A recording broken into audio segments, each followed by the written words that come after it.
Are you the type of person that likes to keep track of your trips, look at your mileage, and see how efficiently you're driving? Or keep an eye on your health of your EV's battery?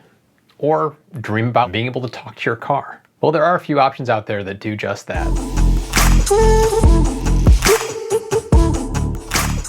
There are quite a few options out there for Tesla apps and services that add additional functionality that's missing from the Tesla app, or for taking a deeper look at how you drive and the health of your battery.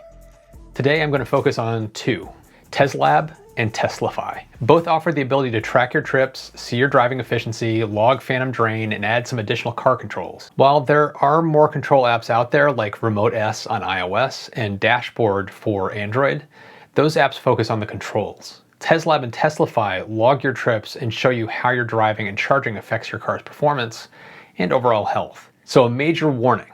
All of these third-party apps and services require you to log into your Tesla account so that they can request an API token to access some limited car controls and car data.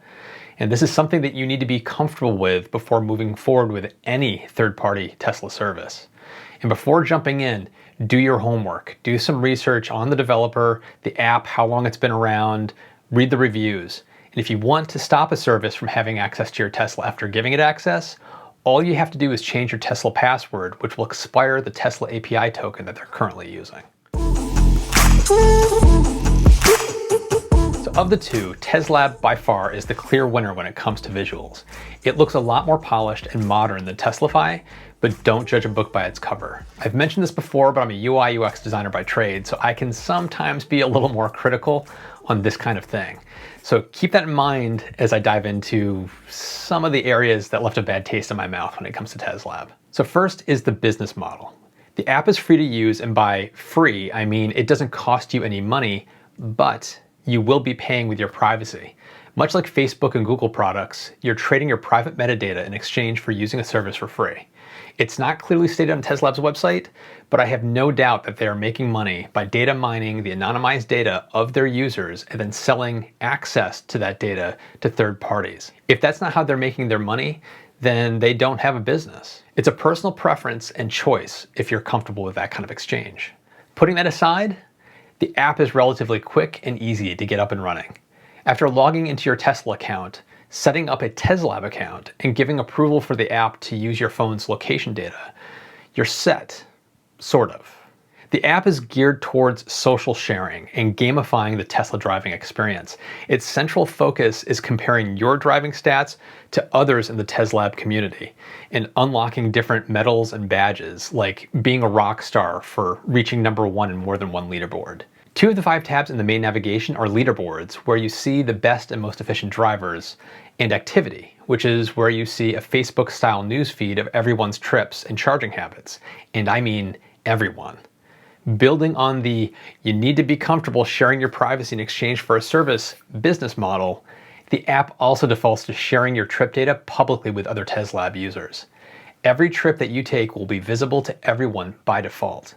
Thankfully, Tezlab defaults sharing precise map locations to off, but the general locations and times of your trips and charges are just out there by default. You can switch that off too, but it's buried in settings, and it's not made clear when you start using the app that this is happening. It might be a while before you stumble upon that and realize that you might want to turn this feature off. And as a UX designer, this struck a nerve. I have serious issues with how this is not clearly communicated during the first time setup, or even turned off by default. The app should default to privacy first and encourage you to grant access to unlock social features if it's desired, not the other way around. One area where I give Tezlab high marks is how they've taken great steps to avoid causing phantom drain in your car. A poorly configured third-party app can ping your car constantly, which would keep it awake and unable to switch into sleep mode, and this can drain your battery much faster. And I've experienced this, even a minor phantom drain bump with Tezlab itself. Tezlab uses your phone's GPS to detect if you're driving before it starts pinging your car for driving data.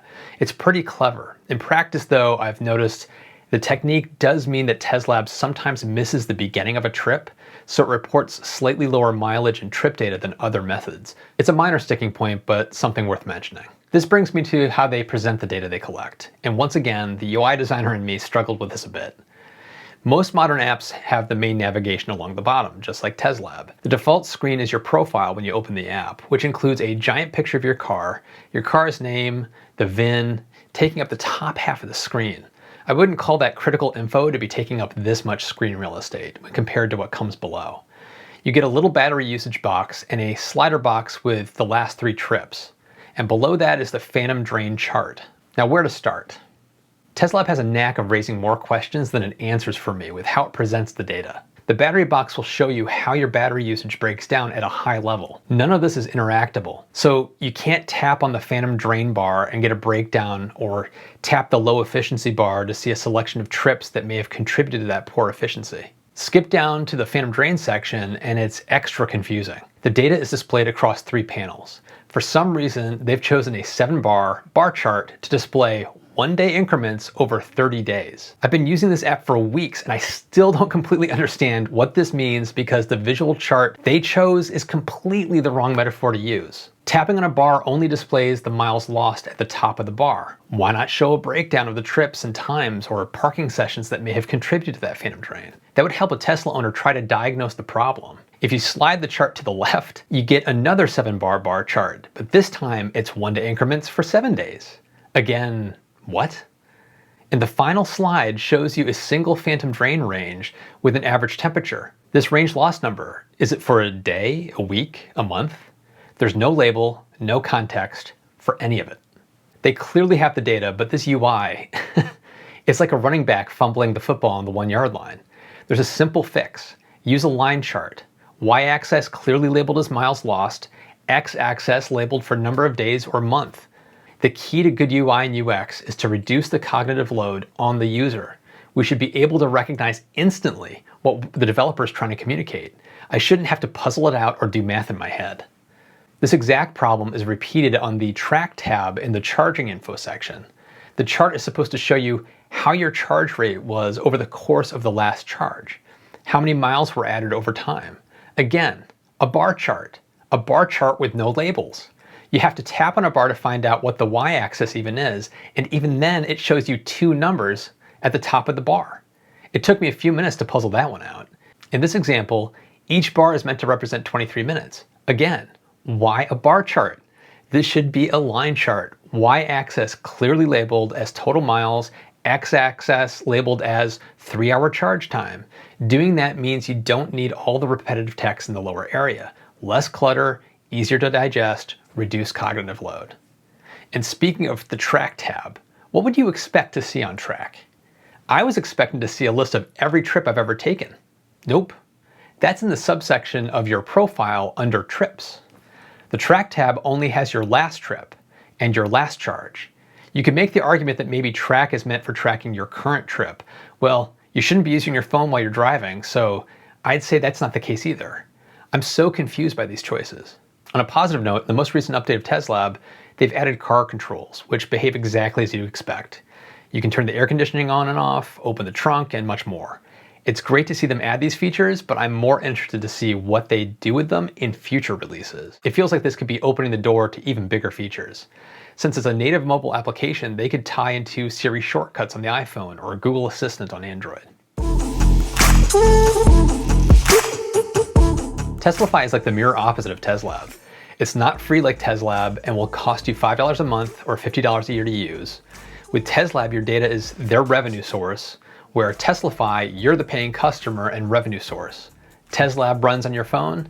TeslaFi doesn't even have a phone app.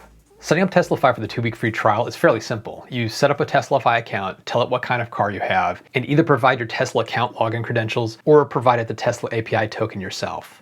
Now, getting the Tesla API token yourself takes some programming skills, so that's not going to work for the vast majority of people. I'm not going to cover that here and now, but I could later if people have questions. I gave TeslaFi my login credentials during setup. I just found it much easier. Once you're set up, TeslaFi will start pinging your car on a regular basis to log whether it's sleeping, idling, driving, or charging. And this is where you need to do some fiddling with the TeslaFi settings. Look under Settings and Sleep Modes for the settings you should look at right away. Make sure you have TeslaFi Sleep Mode enabled. I found that default sleep settings in TeslaFi weren't giving my car enough time to fall asleep consistently, so I had to customize those settings a little bit. For me, I found that the time to try sleeping set to 30 minutes worked best, but your mileage will vary here. If you set up email notifications, you'll get an email each time your car is trying to go to sleep and a follow-up email if it was successful or not. You can use this to try tweaking the time to try sleeping number and see how it works out, but don't overdo it. Make a change and leave it for a day or two. Not every sleep attempt will be successful, so you only need to worry about it if your car is staying awake for hours and hours on end. If you set the sleep time too high, TeslaFi may miss out on a drive you took because it wasn't pinging your car frequently enough. I also have a nighttime sleep mode and deep sleep mode enabled. This ensures that the car will be left alone at times I'm never driving my car. Having all of these customizations is great to fine-tune the service to your car and preferences, but it adds a lot of complexity. Out of the box, it was adding to my phantom drain just slightly, but after tweaking, it's been working great. Tezlab, on the other hand, opted for simplicity and doesn't surface any controls of this sort to the user. So if you find Tezlab contributing to your phantom drain, like I did to a small amount, there's nothing you can tweak to reduce that impact, other than not using the app at all. But how does TeslaFi work? In a word, it's great. When you log into the website, you'll see your current day's trips with daily averages on the right-hand side. It shows you kilowatt hours and miles lost during sleep and idle times. The interface is very information dense, but for that amount of data, they present it in a very logical way. Trips starting and ending points are clearly labeled. Elevation charts are displayed along the bottom edge of each trip, as well as average temperatures on the right, which can help to quickly explain why a trip may have a higher watt-hour mile. Again, data dense, but it's all data that's relevant to understand how terrain and temperature may have affected your efficiency. If you plug in your average gas and electric costs, TeslaFi will also display estimates for how much a specific trip cost you in electricity versus gas. The calendar view is kind of addictive. It breaks down all the trips into daily averages on a given day and displays them across the calendar. It's really pretty cool. You also see that month's total summary for drives and charges along the top, which also includes a cost breakdown there too. TeslaFi also breaks down a charging report for you to show your lifetime charges, where and how much. But even cooler is that the battery report shows you general health of your battery based on what your total range is over time. If you feel like you're not getting as many miles out of your battery as you should be, you can reference this data to see if it's really happening or if your gut feeling is wrong. And finally, one of my favorite sections to check out as the weather gets colder here in New England is the Drives tab. In here, you can find the top 10 lists for your most common destinations or longest drives. And it makes it easy to tag your most common locations with easier to read names than the full street address, like home, work, daycare, school. Then there's the temperature efficiency chart. For me, this was worth the price of admission. It breaks down all of your drives and energy used based on temperature ranges. This chart will get more accurate and robust over time, so I'll be able to see how my battery performs in the summer versus the winter and have actual numbers to understand the impact on my car's efficiency. This kind of information is extremely helpful if you're planning a long trip in the winter and want to know if the range being reported on the navigation screen will be accurate to what you'll have when you get to your destination. There's an extra perk for TeslaFi with its Amazon Alexa skill. You can ask your Echo to try to find your battery level, charge limit, battery range, vehicle state, odometer, inside-outside temperatures, as well as controlling things like the air conditioning system or setting the charge limit, or even stopping and starting the charge itself. Ask my car what its range is. Jarvis has 240 miles of range available. Ask my car to turn on the air. The start conditioning command was successfully received. For me, the one voice control I've been enjoying using is turning on the air conditioning system, which will come in handy in the wintertime. It's a nice convenience feature and a way to avoid having to load the Tesla app on my phone to warm the car before I go out on a trip. As I mentioned before, Tezlab could easily add support for something just like this with Siri shortcuts or Google Assistant, since they're native mobile applications. But right now, there's no voice assistant support there. And to bring this back to the mirror opposite comparison with Tezlab, you can share any drive you want, but everything defaults to privacy first. To share a drive, you tap on the Share Drive icon on a specific trip, which creates a shareable URL you can send in an email, text, or share it on social media. And another difference between the two is the data itself. In TeslaFi, you can download a CSV file of all your data to archive it or look at it in Excel or Google Sheets at any time. Your data is your data. With Tezlab, there's no way to export your data out of the application. I even wrote Tezlab asking if this was possible or a feature they were planning on adding and never heard back. While TeslaFi may not be as visually nice looking as Tezlab, the underlying design structure is very sound. Don't get me wrong, TeslaFi could be a lot prettier. On functionality, it's ticking all of the boxes. My one big knock against TeslaFi is the lack of mobile compatibility. There's no app to download from Google Play or iTunes, and it's web only, and even worse, it's desktop only. Trying to look at this on a phone is absolutely ridiculous. It's 2018 and this site is still not responsibly designed. Talk about a facepalm. If TeslaFi rebuilt the website to be fully responsive and work across phones, tablets, and desktops, it would be a massive, massive improvement. Would I recommend Tezlab? As of October 2018, no. User experience problems are what's holding Tezlab back. When it comes to user experience design, it's never one or two major things that hold a product back. It's a dozen small things that wear a user down. Death by 1,000 cuts. And to me, that was Tezlab. And that really bothers me because they clearly have the bones of a great product. They also clearly have talented folks working on it, but they just dropped the ball on the 1-yard line. Fixing those UI issues I listed out shouldn't be hard work, so I'll be keeping an eye on Tezlab to see how it evolves over time. In 6 months, it may be a product that I find indispensable, but not right now. One note on Tezlab is that it does have a web view that you can use in the car. You can see real-time stats on your current drive, including a weather Doppler view. That one feature could be a reason alone to use Tezlab. And to circle back to my opening comments on privacy concerns, I do trust Tezlab. Ben Sullins of the Teslanomics YouTube channel is an advisor on Tezlab, and I have a lot of respect for him. He speaks highly of Ben and Will, who created Tezlab, and if you read up on their website, they care deeply about keeping your data safe and secure. They've taken all the right steps with the technology when it comes to that. I just hope they can improve the UX of Tezlab to match what they've done on the back end. So what about TeslaFi? I give that one a big recommendation, with the warning that it's a little fiddly to set up. Once again, it's the mirror opposite of Tezlab. If you're comfortable jumping into the settings and making adjustments, it's worth a look. TeslaFi comes with a 2-week free trial to kick the tires, and if you use my referral code, it'll add an additional 2 weeks, so you'll have 1 month to try it out. Since both services are free to use or try, give them both a shot and see which one works better for you. Not everyone wants or needs the crazy amount of data TeslaFi provides, and not everyone is a social butterfly willing to share their trips broadly in Tezlab. They're designed for different audiences with different needs, so give them a shot and see what's right for you. One word of warning though on all of these services. Try to avoid using more than one at once. You can end up with 2 or 3 services all pinging your car at different times, and your car will never go to sleep. Try to stick to 1, maybe 2 at most. And if you stop using a service, change your Tesla account password to make sure you've fully turned off access to that app. You don't want a service you're not using to continue to ping your car. So what do you think? Do any of you use Tezlab or TeslaFi or any of service like that? Comment down below and let me know. If you just bought a Tesla and are looking for some great add-ons for your car, take a look at Abstract Ocean. They have great center console wraps for the Model 3.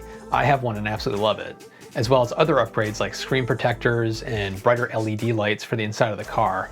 I actually just bought myself a set of those lights, and I'll be switching those out in the coming days. Use my discount code to get 15% off your first order, and to get the full discount, be sure to click into your cart and enter the discount code in there. And if you're planning on buying a Tesla, feel free to try using my referral code.